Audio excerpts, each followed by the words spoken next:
Let's go. I don't know about you, that gets me hype.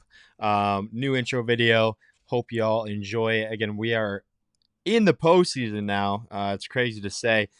I am here today breaking down pods for you. Not necessarily giving picks quite yet. Going to save that for later in the week. But I'm ranking pods. I'm going to give you guys who I think has the toughest road. What pods I think are just absolute gauntlets. And I'm going to give you some pods where I think I could see a little more openness, a little more haywire possibly happening. I got all my notes here. I'm ready to get going. Let's get right into it. Appreciate y'all for joining us. If you didn't see final rankings, I guess you could call them postseason rankings. Final regular season rankings are out on YouTube as well. You can go skim through those, see where your squad lands. Not that it matters too much, but it's the fancy number I'm using, and I'm using those rankings to kind of see which pods have the most IAfootball ranked teams in them. Again, so pod reaction today. Playoff predictions coming soon. Those will be on Rockfin. So if you do want to check out what I think and what all of our rankers thinks, we're going to have explanations and picks over on Rockfin. We also are going to have positional rankings updated coming soon over on Rockfin. So really good week over on Rockfin to get subscribed. Got to get teams of the week going from last week too. Another great subscriber option over there. Individual performances from last Friday. The best of the best will be put on teams. As always, drop us a like on this video. Again, if you enjoy this type of content, drop us a like. Gives me an idea of what you guys do and do not. Take two. This is just the start of our postseason coverage, and I am so excited. Subscribe to IA Sports on YouTube. Hit that little bell, and it'll send you notifications every single time we post. You will not miss a thing. Let's get into Class 5A. Now, I'm going to go pod by pod, and I'm going to tell you guys where these teams are ranked, okay? So in Pod A, we have number 12, number 5, number 8, and number 9, okay? Pod B, we have number 13, number 1, number 10, and number 2. Pod C, 16 verse 7, and then 11 verse 6. I'm kind of going like top to bottom and then top to bottom, okay? So like for that Pod C, 16 Iowa City West, at number 7 Bettendorf, 11 Southeast Polk, at number 6 PV. That's kind of how I'm going to go about it. And then Pod D, unranked versus number 3, and then unranked at number 4. Now, I think right off the bat, the most difficult pod, I'm not sure there's even a question to it. I think Pod B. I think Pod B is a gauntlet, extremely top heavy. You have the number 1 and number 2 current IAfootball. Again, the IAfootball poll, it's not going to match up to what the IHSA might think. It's not going to match up to other polls. But what we have, what our ranker has, number 1 and number 2, both in Pod B, lining up to possibly get to the Unidome, playing to get to the Unidome. But they're going to have to go through tough competition too. Each team getting a ranked team. Dowling getting Cedar Falls, and Centennial getting Iowa City High. 2 tough opponents. I think Pod A is extremely deep. I think Hawkeyes and Liberty and Linmar and Ankeny is going to be a ton of fun. I think Pod D might have another really good matchup. I think Dowling Centennial is the best possible matchup we could have. Obviously, if those two teams take care of business, but I think Pod D is a close second. Pod D, you're going to have 3 versus 4 in the IAfootball pool if both those teams take care of business, matching up to get to the Unidome. I think the one that's the most open with the most question marks and the one where I'm not sold on who could possibly make it, I think that is Pod C. I think those are 4 deep teams. And at the end of the day, the highest ranked team in Pod C is number 6. So at the minimum, we're going to get an IAfootball team outside the top 4 into the Unidome. That's outside the top 4. It could be number 6 PV, number 7 Bettendorf, number 11 Southeast Polk, or number 16 Iowa City West. So that's how I have Class 5A. Again, leave your comments. Let me know what you think in the comments below. Again, I'm going off the IAfootball poll. I'm going off the in-house polls. But again, you can go by whatever you want and come up with your own list. So let me know in Class 5A what you guys think. I'd love to read your comments and get your guys' predictions and maybe a pod where you think it's going to go haywire. Class 4A. Okay, here we go. Starting in Pod A, we got number 16 at number 1 and 11 at number 9. In Pod B, we have number 13 at number 2. And number 12 at number 4. That's a rematch too, as I see it. Western Dubuque and North Scott. That one's going to be fun. Pod C, I've got number 10 at number 6 and number 8 at number 5. And then Pod D, I have number 14 at number 3, and then number 7 at an unranked Spencer. So ADM, the ranked team, is going to be going on the road to an unranked team. You got to like that matchup if you're ADM. Okay, the toughest pod, in my opinion, I have Pod C circled. I think those are 4 really good teams there. Clear Creek Amana, really good year. Pella, your previous number 1 team, and the team that just knocked them off is in there too, and Gilbert. So again, the previous number 1 team, and then the team that beat them most recently is in there. And then you got Waverly Shellrock, who just like one slip up to Decorah, I believe, on their regular season mark, and this team is right up there. Waverly Shellrock. Oh, they had a few early season losses, I forgot, but they got going in the middle of that year and the middle of this season, and they've got some really nice wins. I think Waverly Shellrock at Gilbert has the potential to be a really, really good opening round game. Let's see as I dive in here. I think Pod A is the most realistic to a real bracket, if that makes sense. Number 16 at number 1, and then number 11 at number 9. I like North Polk's draw. I think as the number 1 team, they got rewarded with, I'm not going to say the easiest, but they got teams that I think line up with what a number 1 team should get. I think Norwalk and Xavier is going to be a really, really fun game, and whoever wins that could give North Polk a test if North Polk takes care of business against Fort Dodge. But I think I like North Polk's draw as a 1 seed. And it's well-deserved because I think they are the best team in Class 4A at this moment. I think the one that's the most open, the one where some crazy stuff could happen, I think that is Pod D. I have to like ADM's chances on the road against Spencer. Spencer, obviously, kind of claiming that district in that 3-way tie. Spencer's a really good team, but I think ADM's really good too. I saw ADM against North Polk, where was really impressed with them. And then Ballard at Lewis Central. Lewis Central, obviously, reigning state champs, the target on their back. They've fallen once this year, obviously, so they've shown that they are kind of human. I think Ballard is a team that you can't just wake up and beat. Ballard's a really solid team, played a lot of really stiff competition close, and I think that's going to be a really fun opening round matchup over there at Lewis Central, is Ballard and LC. Pod B is pretty top heavy in its own self. Newton's a really good 13 seed. Western Dubuque can never sleep on them. But if all lines up, we're going to have 2 versus 4 to go to the Dome. 2 versus 4 to go to the Dome. That's going to be a really fun pod to follow. So that's what I have for Class 4A. Leave your comments. Let me know. Maybe give me some predictions and maybe an upset that you see happening right off the rip. We'll get to Class 3A. Now, again, starting each class with IAfootball ranked teams in each pod. So here we go. Starting with Pod A, we got number 12 at number 2 and number 9 at number 6. Pod B, we have 15 at 4 and 10 at 11. C, we have an unranked team at number 1 and then number 7 at number 5. And then Pod D, we've got number 13 at number 8 and number 14 at number 3. So what I had as the toughest pod in Class A, in Class 3A, I spoiled it. I have Pod A. I think Pod A is extremely deep. I think the 2 teams going on the road undoubtedly have the potential to pull off wins right away. I think Solon is an extremely quality team. I think that could be a ton of fun right there. Solon at Benton in a rematch, and then Clear Lake at Humboldt again too. 2 teams in that really, really deep district. Humboldt obviously found a way to win that district. Clear Lake's going to get a say to try and get some revenge. I think that district or that pod is going to be a ton of fun to follow. Let's see.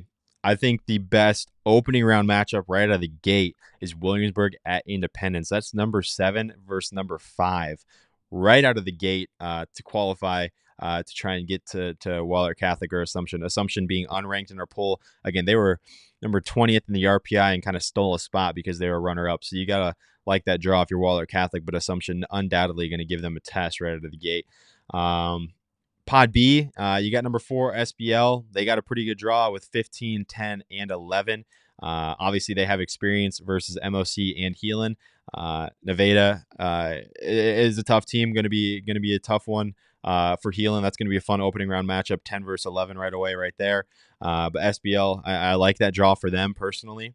And then Pod D, I think Pod D is the most open. I think Pod D is where we could see some crazy stuff happen. Algona and Harlan. Obviously, we know the situation with Algona. I think Harlan sees a chance to pull a stunner, and Algona's trying to hang on and win these two games and get to the Unidome a little bit shorthanded. But undoubtedly, they got some ballers that are ready to step up, and they've performed well in these last 2 weeks. So we know what kind of team Algona is heading into the postseason, and they're a force. No matter who's suiting up and going for them. And then Mount Vernon and Carroll. I think this is an underrated matchup here. Carroll 3 losses to Heelan, SBL, and then Gilbert in 4A. I think that's an underrated team going way out east to Mount Vernon. Mount Vernon, a really solid team too. I got a chance to see them in person. Kellen Haverback, really solid quarterback. Jace Jasper's making plays, and I'm really impressed with Mount Vernon's D-line as usual. They're extremely physical up front, and they make it tough to run the football, and you know that's what Carroll is going to want to do. So that one's going to be a fun kind of clash of matchups, you could say, in Pod D. That'll be a ton of fun. Let's move on to Class 2A. Let's get this going here. Again, ranked teams in each pod. Starting in Pod A, we got number 9 at number 2, and then number 6 at number 5, right out of the gate. Whew. In Pod B, one ranked team here. Unranked at number 3, and then unranked at unranked. I will say Mid-Prairie, definitely deserving to be ranked. I think that's a team we underrated, so I think they definitely could be ranked. Our ranker didn't have them in there, and that's totally okay. I think our ranker has done an incredible job, but I think Mid-Prairie is a really solid team, and they've proven themselves at this point. But unranked Mid-Prairie, PCM, the only ranked team in that pod. Pod C, unranked, at number 1, and then unranked at number 12. And then Pod D, 4 ranked teams here. Number 15 at number 4, and number 11 at number 13. I think that West Burlington Anamosa game right out of the gate is going to be fireworks. Those are 2 teams that are really hot. Quincy Collins at West Burlington, just must see. He's going to be a handful for Anamosa, but Anamosa is coming off some really impressive wins, and they just had a thriller last week. So that one's going to be a ton of fun. The toughest pod, I don't think there's any question about the toughest pod in Class 2A. It is Pod A. West Lyon gets the tough draw of getting A, Western Christian right out of the gate, and then B, if they can hang on and beat Western Christian for a second time, who's a really good team, they get either CLGLR or Kemper. And I think Kemper is undoubtedly the best team out of the main 4, which is West Lyon, PCM, Spirit Lake, and Van Meter. I think Kemper is the next team. And so someone had to draw them, and it was West Lyon. But Kemper and Central Lyon, Georgia Little Rock, right out of the gate. That's a rematch of last year's sub-state final. That's going to be a ton of fun. Super excited to follow that one. You have to like PCM. If you're PCM, you have to like that draw. You get Greene County right away, who just pulled an upset. Greene County, you can't sleep on them. But 3 unranked teams in with PCM. You have to like that if you're a Mustang fan. Pod C, Spirit Lake, the number 1 team in our pool. I think you'd have to like that draw if you're a Spirit Lake fan. North Fayette Valley has proven to be a really competitive team. Osage just coming off a big win. I mean, everyone's coming off a big win in these pods. But Spirit Lake, I like that draw. And then Pod D, I think, is sleeper. Like I said, West Burlington Anamosa is going to be a ton of fun, but Van Meter, 100% the team to beat there, and they will be carrying the target on their back heading into that pod and looking to win a couple of games to get to the Unidome. So again, let me know your thoughts on Class 2A. Any 2A fans in here, drop a comment. Let me know. Pick an underdog.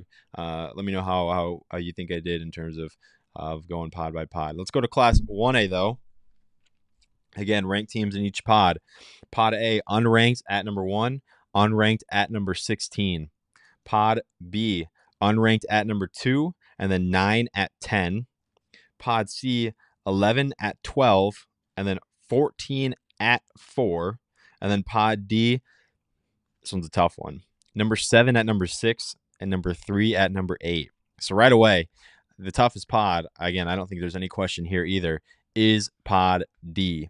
I think Pod D is absolutely loaded, and I think these are 2 away teams that have the capability of pulling off an upset right away. I mean, MFL Marmac, is number 3 in our pool, and they get to go on the road to number 8. So So that one's going to be a ton of fun. And then Regina at Woodward Granger. Regina obviously getting second in their District 2 to Wilton. They get to go to Woodward Granger, who has proven to be a force this year. That might be my favorite opening round matchup, is Regina at Woodward. I mean, I think each team has the capability of being in the Dome. I'm not going to be surprised if we see Regina, MFO, Marmac, Woodward, or Wilton qualifying at the Dome. I will not be surprised at all just because how loaded that district is right there. I think the most open one, or the one where I like the draw for the top seed the most, has to be Grundy Center, and well deserved. I mean, this team's on a 30-plus game winning streak. They've proven to be the number one team to beat in Class 1A, and it's not really close, if I'm being totally honest. The next best team is Dyke New Hartford, and Grundy Center owns a win over them. So Grundy Center, well deserved, gets a tough, or I'd say favorable draw. But again, you got to wake up and you got to play those games. West Branch, that's not an easy team to beat. West Branch just coming off a win over a top 5 team in our pool in Sigourney Keota. And then you get Manson, who has a win over Emmetsburg, and then Sumner Fredericksburg, who's playing good ball right now. So that pod's going to be fun, but I like Grundy Center's draw. I also like Dyke New Hartford's draw. I think it's a little tougher than Grundy's. You get South Hamilton right out of the gate, who can be kind of a shocker. And then Emmetsburg and South Hardin. That's a really good game right away in Pod V. 2 teams that have lived inside our top 16, top 10-ish for most of the year. And then Pod C, kind of the Western Iowa pod. You could call it OABCIG and Hinton. Rematch right away. Underwood at Trainer. Rematch right away. A lot of teams with familiarity, and going to see if history repeats itself, or if a team can kind of avenge a loss from earlier in the season. So that's what I got for Class 1A. Let me know your comments, as always. Let me know what you're kind of thinking, and if you spy any upsets that I did not talk about. Class A, here we go. Ranked teams in each pod. Unranked MMCRU at number 2, and then we got number 13 at number 11 in Pod A. In Pod B, unranked at number 1, and then number 7 at number 8. Pod C, number 5 at number 14, and then unranked at number 9. And then Pod D, number 10 at number 3, and number 6 at number 4. I think this one's a pretty easy one in terms of the toughest pod as well. And I think it's Pod D. Bellevue's been playing really well. Lisbon, team hasn't lost a regular season game and feels like forever. They're going to be ready to roll. And then Pekin, the team that I'd say has played Lisbon the toughest, they get to go on the road and try and pull a pretty significant upset over Madrid. I don't even know if I'd call it an upset, though, because it is number 6 at number 4. I mean, those are 2 dome quality teams right there matching up right away. So Pod D, undoubtedly, I think the toughest one. I like West Hancock. I think West Hancock and ACGC, you could make a case for either of those teams to be number 1 at this point. We just have them with number 2 at West Hancock and number 1 at ACGC. I like West Hancock's draw. You got Woodbury Central and Galen Catholic in what I believe is a rematch, if I'm correct off the top of my head. But my favorite opening round matchup is in Pod B, and it is Riverside at Tri-Center. This one kind of makes me sad. I like both these teams a lot. Jackson Gordon at Riverside has been a ton of fun to follow this year. And then Tri-Center, man, this team has been on fire. AJ Harder, Carter Coonsey, however you say it. That's a really, really fun matchup right out of the gate. Super excited to see who gets that one and is going to face the winner of ACGC and Mount Air, which I think is going to be a sneaky good game as well. And then Pod C, Maquoketa Valley. Obviously, they've come on strong late. They get a tough Nashua Plainfield team, and then St. Ansgar, as the higher seeded team, has to go to Wapsie Valley because of a runner-up finish. Wapsie Valley, obviously, district champs. They deserve a home game, and they get probably the toughest road team you could possibly draw in St. Ansgar. So that one's going to be a ton of fun. But let me know your comments on Class A. Any upsets? What are your thoughts? Toughest pods? Let me know. Off to Class 8, man, though. The Rockets, I'm sorry, they are not purple. They are red. That graphic is incorrect. I do apologize, Rocket Nation. But starting with Pod A, ranked teams. Unranked, Arweva at number 2, Lennox, and then number 5 at number 16. Pod C, we got 11 at 4, and then number 10 at number 7. Pod B, down to the bottom left. Pod B, down to the bottom left. Yes, correct. Unranked at number 3, and then number 12 at number 13. And then Pod D, unranked at number 1, and then number 8 at number 6. The toughest pod, in my opinion, is that top right pod, Pod C, Waco, Don Bosco, Iowa Valley, Gladbrook, Rhinebeck. you're initially going to think we're going to get a rematch in Don Bosco and Gladbach Rhinebeck right away. But let me tell you, Waco and Iowa Valley are two very quality teams capable of pulling upsets. Nolan Kriegel in Iowa Valley, he's had a phenomenal year. They got a stud wide receiver in Mr. Hack, who just goes up and gets balls. And then Waco, I got a chance to see them in person. Clayton Miller can throw it all around, and Loudon Heisinger is their star running back. They got dudes up front that can block too. Waco, Don Bosco are going to be a fun one. I think that's going to be a competitive one right out of the gate. The one I think I like Lennox's draw. I think you got to really enjoy that. Obviously, Arweeva is a good team, and then Bedford at Montezuma. If Bedford, as the higher ranked team, can go on the road and take care of business, Lennox has to feel good because they handled Bedford pretty handily in their matchup in the regular season. So I do like that for Lennox. Definitely still some teams that can cause some noise there. Pod D, I think, is my favorite opening round matchup, and Woodbine at Audubon. That's going to be a ton of fun, and I think everyone's on a collision course to try and match up with Remsen. But Remsen gets Cam right away, and Cam has played really well as of late. Cam has been a team inside the top 10 at multiple times this year.